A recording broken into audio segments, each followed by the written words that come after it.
kulan wacan oo wanaagsan daawadayaal ku soo dhawaada warkii maalinimo ee shabakada wadaagsan production waa 5 December 2019 qodobada ugu doorka roon ee warkeena maantayna waxa kamid ah Sheekh Xasan Daahir Aweys oo dul ugu hanjabay Cabdiraxmaan Cabdishakuur Warsame taliyay guud ee booliska gobolka Nugaal oo lagu amray inuu shaqada joojiyo Cabdiraxmaan Cabdishakuur Warsame oo dib isaga weeraray Xasan Daahir Aweys eedna dusha ka saaray dawladda federaalka Soomaaliya Dr. Cabdiraxmaan Baadiyo oo sheegay in doorashada soo socotay 2020 ay tahay mid qaab qabiil wax lagu soo dooran doono Jabuuti oo ka hadashay saldhigga la sheegay inay siisay ciidamada badda Itoobiya askar badan oo ka baxday ciidamada Itoobiya iyo walaac soo wajahay taliska guud ee ciidamada Itoobiya xaaladda ayaa cakiran maantay iyadoo Kenya ay Kismaayo ku soo rogtay xayiraad dhinaca duulimaadyada ah ciidamada danab oo deegaano cusub kala wareegay ururka Al-Shabaab wararka dibadda aan idin haynana waxa kamid ah Amiir ku-xigeenkii Daacish oo gacanta lagu dhigay daawadayaal intaasina waxay ahaayeen qodobada ugu doorka roon ee warkeena maantay fadlan daawada waxa xasuusinayaa inaad ku soo biirtid shabakada wanaagsan si aad mar walba uga mid noqotid asxaabteena heesa warka aan halkan soo galino kuma sanad haatana ku soo dhawaada warkii oo fidsan Sheekh Xasan Daahir Aweys oo toos bulshada uga hadlayay bartiisa Facebook ayaa ka hadlay arrin maalmahan dambe ay isku hayeen qaar kamid ah culimada Soomaaliyeed iyo siyaasiga Cabdiraxmaan Cabdishakuur Warsame muuqaalka uu ka soo muuqday Xasan Daahir Aweys oo soconaya ku dhawaad 50 daqiiqo ayuu ku sheegay in Cabdiraxmaan Cabdishakuur uu leeyahay aqoon dheer wuxuuna haatan ku kacayna aysan ahayn ku xadgudub oo kaliya balse uu ka dhacay fal kufri ah sababtu waxay tahay in xadiis saxiix ah uu ku sheegay waxaan jirin si kaas ah ayuu u sheegay in wadaadadu ay jawaabkooda kala soo baxeen qadkaas inuu ku cabirana uu kufri waxaan hubaa inuu garanayo xadiiskaas oo Cabdiraxmaan waxaan u leeyahay aqoon dheer ayuu yiri Xasan Daahir isagoo sii hadlaya ayuu yiri mid ka sii darin waxay tahay inuu kor u qaadayo gaalada haweenkooda iyo manhajkooda isagoo dumiyay kii nabigeena naxariis iyo nabadgelyo korkiisa ahaatee wuxuuna ku doonayaa ciso isaga daa culimo wax iska dhahaya balse waxaan idin sheegayaa qofka ku kaca falka intaan aakhiro la gaarin ayuu adduunka ku khasaaraya Xasan Cabdiraxmaan Daahir ayaa Cabdiraxmaan Cabdishakuur ku tilmaamay agtiisa in ay wax walba beec ka yihiin wadanku waa beec diintu waa beec dadku waa beec saas oo ay tahay dad u sacbinaya ayaan arkay waan khasaaraynaa kuwa sababtuna waxay tahay waxa uu ninkaas ku jeesjeesay inuu xadiiska rasuulka yahay Xasan ayaa sheegay in Cabdiraxmaan waxyaabaha noocaas waliis laga sheegi jiray balse uu maanta ku iriday inuu fagaaraha la soo istaago isagoo sheegay haddii uusan ka toobad keenin inuu weligiis ku sajilnaan doono waxaan rajaynayaa haddaad aqli leedahay anigu dadka khalfoofka ah ayaan ku aqaanay oo aan shakhsiyada hoose lahayn meesha ay dhalaan ku arkaan raacee waan ogahay warkaas oo kale reer galbeedka laga iibiyo waana markaan dhigi jiray tol beelay seefti ilaahay baa galka gashan marka meeshii Salmaan Rushdi uu maray inaan martaan rajaynaya ayuu yiri Xasan Daahir Aweys soo baxaya ayaa sheegay in shaqada laga joojiyay taliyaha qaybta booliska gobolka Nugaal kadib khilaaf isaga iyo taliyaha booliska Puntland soo kala dhaxgalay Muumin Cabdi Shire ayaa waxa shaqada ka joojiyay taliyaha booliska Puntland Muxiidiin Axmed Muuse wareegtada shaqada looga joojiyay sargaalkan ayaa lagu ogeysiyay madaxweynaha Puntland waxaana lagu ogeysiyay sargaalka amar diido inuu sameeyay saraakiil ka tirsan ciidamada booliska Puntland ayaa sheegay khilaafka soo socday isbuucyadii la soo dhaafay inuu sababay shaqo joojinta lagu sameeyay sargaalkani wali kama uusan hadlin sargaalka shaqo joojinta lagu sameeyay talaabada uu ku kacay taliyaha ciidamada booliska Puntland General Muxiidiin Gacmay siyaasiga Cabdiraxmaan Cabdishakuur oo ka jawaabay muuqaal uu soo duubay Xasan Daahir kaas oo ku sheegay in Cabdiraxmaan Cabdishakuur ku dhacay fal kufri ah ayaa dawladda Soomaaliya ku eedeeyay inay mas'uul ka tahay Xasan Daahir ayaa ka jawaabay hadal Cabdiraxmaan Cabdishakuur ka jeediyay dalka Jarmalka kaas oo culimada qaar ay ku macneeyeen inuu beeniyo xadiis saxiix ah inkastoo Cabdiraxmaan uu taas diiday Cabdiraxmaan Cabdishakuur ayaa ku eedeeyay dawladda Soomaaliya inay Xasan Daahir Aweys oo argagixiso ah dilay kumanaan qof oo ogolaatay inuu ku baaqo dilkiisa taas oo ku macneeyay in dawladdu ay la shaqeynayso argagixisada iyadoo ay dawladda ay tani ku taageerayso taageerayaasheeda ay ku bumbuuninayaan baraha bulshada miyaysan tani cadeyn u ahayn in dawladdu ay la shaqeynayso argagixisada ayuu yiri Xasan Daahir Aweys Xasan Daahir Aweys ayaa wuxuu magaalada Muqdisho kaga jiray xaasi guri ay ku ilaaliso dawladda Soomaaliya wuxuuna inta badan soo duubaa muuqaalo uu soo dhigo Facebook oo kaga hadlo xaaladaha markaas ka taagan dalka muuqaalkiisii ugu dambeeyay uu soo duubay ayuu ku yiri sababtu waxay tahay in xadiis saxiix ah uu ku sheegay waxaan jirin si kasta ayuu ugu sheegay in wadaadadu ay jawaabkooda kala soo baxeen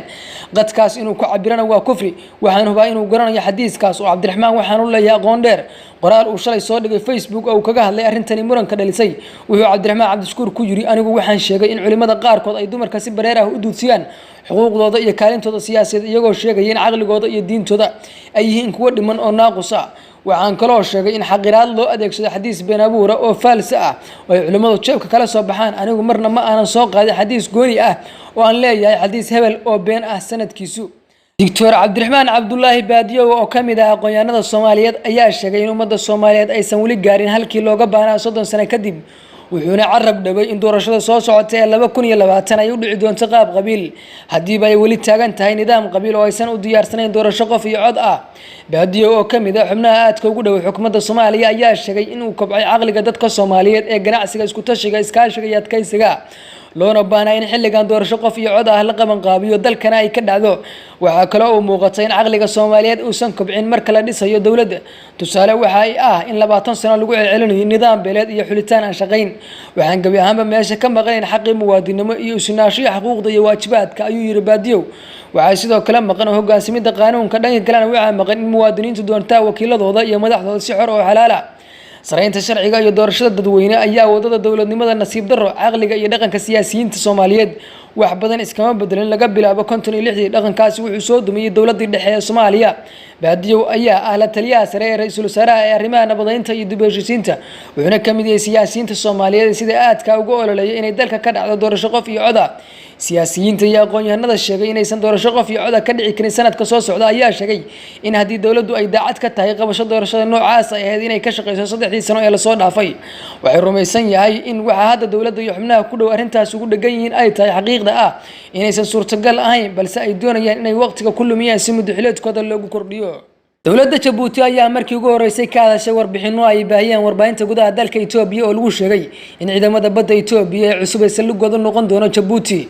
wargeyska Capital Itoobiya oo soo xiganaya ila wareeday ayaa qoray in intii lagu guda jiray booqashadii uu Djibouti ku tagay toddobaadkii 3aad ee bishii Oktoobar uu ra'iisul wasaare Abiy Ahmed kala hadlay madaxweyne Ismaaciil Cumar Geelle in Djibouti ay salligsiiso ciidamada badda Itoobiya la iskuna raacay hase yeeshee safiirka Djibouti u fadhiya dalka Itoobiya Maxamed Idriis Faarax oo la hadlay BBC ayaa sheegay in wali aysan jirin wax heshiis oo Djibouti ku ogolaatay inay salligsiiso ciidamada badda Itoobiya warkaasi oo jaraa'idada Itoobiya dhex socda kuwaas oo sheegay in ciidanka badda ee Itoobiya ay sallig ku yeelanayaan Djibouti warkaasi ma aan rasmi ah ma hayno wax heshiis oo labada dawladood ay isla gaareen si kastaba Maxamed Idriis Faarax wuxuu qiray in labada wadan ay ka wada hadleen arintan balse ilaa iyo hadda aysan jirin wax dhaafsiisan wada hadal oo ka soo cusboonaaday arintani iyo heshiis rasmi ah oo la gaaray waxay ahayd dalab ka yimid ra'iisul wasaaraha Itoobiya oo doonaya in ciidankaasi la dejiyo dalka Djibouti waxa soo socdana waqtiga ayaa inoo sheegi doona ayuu hadalka ku diray safiirku ciidamada difaaca qaranka Itoobiya ee loo yaqaan NDF ayaa waxa isaga baxay askar badan taas oo qasabtay in la bilaabo olole xooggan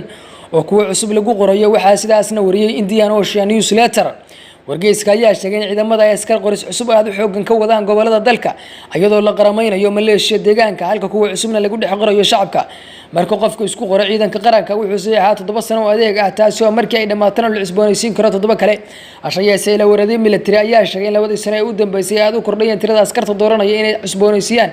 kamid ahashooda ciidanka marka ay dhameystaan 7 sano ee hore arintani ayaa sabab looga dhigay ku qanacsanaan la'aan dhanka shaqada ciidanka ah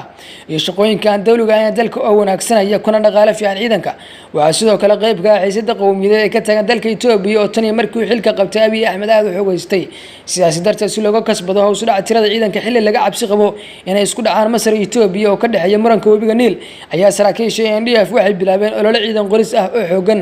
askarta cusub ee hadda la qorayo ayaa da'doodu u dhaxaysa 18 ilaa 22 waxaana shuruudaha lagu xirayo ay kamid tahay inay taageersan yihiin siyaasadda dawladda oo aysan wax xiriir la lahayn xisbi gaar ah Itoobiya ayaa ciidamo badan waxay ka joogaan dalal ay kamid tahay Soomaaliya oo ay faragelin xooggan ku hayaan ayagoo taageeranaya qorshaha madaxweynaha Soomaaliya Maxamed Cabdullaahi Farmaajo war ka soo baxay hay'adda duulimaadka rayidka ee Kenya ayaa waxaa amar cusub oo dhinaca duulimaadka lagu soo rogay diyaaradaha ka duula garoonka diyaaradaha magaalada Kismaayo ee ku wajahan magaalada Nairobi ee dalka Kenya amarkan ayaa lagu shaaciyay in diyaaradaha ka baxa Kismaayo ee ku wajahan Nairobi ay sii maraan magaalada Wajeer si looga sameeyo baaritaan la xiriira dhinaca amniga. 14 bishii la soo dhaafay ee November ee sanadka 2019 ayaa kulan ay magaalada Nairobi ku yeesheen madaxweynayaasha Kenya iyo Soomaaliya ayaa waxay u kala siixdeen heshiis ku saabsan in diyaaradaha ka baxa Muqdisho ay si toos ah u tagto Nairobi. heshiiskan ayaa dhigaya in dhammaan diyaaradaha ka baxa Soomaaliya marka laga reebo Muqdisho ay maraan Wajeer si halkaas baaritaan loogu sameeyo. intii uu jiray khilaafka dowladda federaalka iyo Kenya, diyaaradaha ka baxa Kismaayo waxay si toos ah ugu degi jireen Nairobi, waxaana dowladda Kenya sheegtay in hadda laga doonayo inay maraan Wajeer si loo baaro. Kismaayo oo ah caasimadda ku meel gaarka ee Jubaland waxaa haatan saaran xayiraad dhanka duulimaadka oo ay ku soo rogtay dowladda federaalka Soomaaliya oo xiriir fiican uusan kala dhaxayn maamulkaasi. Godoomintan oo ah in diyaaradaha tagaya ama ka soo baxaya Kismaayo ay soo maraan Muqdisho ayaa waxaa shaqooyinkooda ku waayay boqolaal halka ay sare u qaaday qarashka duulimaadyada. Madaxweynaha Jubaland Axmed Maxamed Islaan ayaa axadii la soo dhaafay tagay Nairobi isagoo la kulmay siyaasiyiin iyo madax. Kenya oo ciidamo ka tirsan amisom ay ka joogaan Jubaland ayaa xiriir dhow la leh Axmed Maxmedoobe waxayna ka taageertay in al-shabaab la saaro Kismaayo sanadku markuu ahaa 2012. dad badan oo Soomaaliyeed ayaa dhibaato waxay kala kulmaan sii marista magaalada Wajeer oo si weyn loogu baaro, waxaana dhowr jeer dowladaha Soomaaliya iyo Kenya ay kala siixdeen heshiis dhigaya in diyaaradaha ay si toos ah u tagaan Nairobi, balse Kenya ayaa ka baxday. ciidamada sida gaarka ah oo tababaran oo ka tirsan kuwa kumaandoosta Soomaaliya iyo kuwa dowlad goboleedka Jubaland ayaa waxay howlgallo qorshaysan ka fuliyeen deegaano ka tirsan gobolka Jubbada Hoose, halkaas oo ay ku sugnaayeen xubno ka tirsan ururka al-shabaab. saraakiisha howlgalkan hogaaminaysay ayaa waxay sheegeen in howlgalku ahaa mid al-shabaab looga saarayay deegaano dhowr ah, isla markaana laga sameeyay deegaanada Canjeel, Kubur Kibre iyo Janay Cabdulle oo ka mid ah gobolka Jubbada Hoose. sidoo kalena waxay sheegeen in dhammaan tuulooyinka howlgalka ka fuliyeen ay isaga baxeen al-shabaab, isla markaana ay la wareegeen ciidamada kumaandoosta Soomaaliya ee Danab iyo kuwa Jubaland. wararkii ugu dambeeyay naga soo gaaraya deegaanada howlgalka laga sameeyay ayaa waxa ay sheegayaan in ciidamada Danab iyo kuwa Jubaland ay wali ku sugan yihiin deegaanada, inkastoo mararka qaar la maqlayo rasaas goos ah. qodobada wararka dibadda ee aan idiin hayna daawadayaal waxaa ka mid ah Amiir ku-xigeenkii Daesh ayaa gacanta lagu dhigay. booliska Ciraaq ayaa markii ugu horeysay shaaciyay in ciidamadoodu ay gacanta ku soo dhigeen ku-xigeenkii hogaamiye la dilay ururka isku magacaabay khilaafada Islaamka Abu Bakr al-Baghdadi. xubinta muhiimka ah ee ka tirsan ururka Daesh ayay ciidamada booliska Ciraaq sheegeen inay gacanta ku soo dhigeen xilli uu ku sugnaa magaalada Kirkuk oo waqooyi Ciraaq. sida lagu baahiyay warbaahinta booliska Ciraaq gaar ahaan bartooda Twitterka, booliska magaalada Kirkuk ayaa ku guuleystay inay qabtaan ku-xigeenkaasi oo lagu magacaabo Abu Khalduun oo ilmo adeer rumaad ay leeyihiin Abu Bakr al-Baghdadi ayaa lahaa aqoonsi been abuur oo ugu qornaa magaca Shaclaan Cabiid, inkastoo magaciisa saxda ah Xaami Shaakir al-Badri sida lagu soo xiganayo qaar ka mid ah warbaahinta Ciraaq. taliska howlgallada Ciraaq oo isaguna warbaahinta la hadlay ayaa sheegay in qofka ay gacanta ku soo dhigeen oo magaciisu dhabta ah yahay Xaamid Shaakir al-Badri oo ilmo adeer ayeen Abu Bakr al-Baghdadi. taliska ayaa sidoo kale Xaamid ku sheegay xubin muhiim ah oo ka tirsan hogaamiyaasha ururka Daesh, isla markaana waa shakhsiga hayay kaydka sirdoonka ururkaasi, isagoona xusay inay si weyn ugu raad joogaan hogaamiyaasha kale ee Daesh kadib markii uu Mareykanku ku guuleystay dilka al-Baghdadi. Xaamid oo magaciisa afgarashada u ahaa Abu Khalduun ayaa wuxuu taliska u sheegay inuu ahaa ku-xigeenka Baghdad, isagoona markii dambe la wareegay faylasha sirdoonka ee ururkaasi,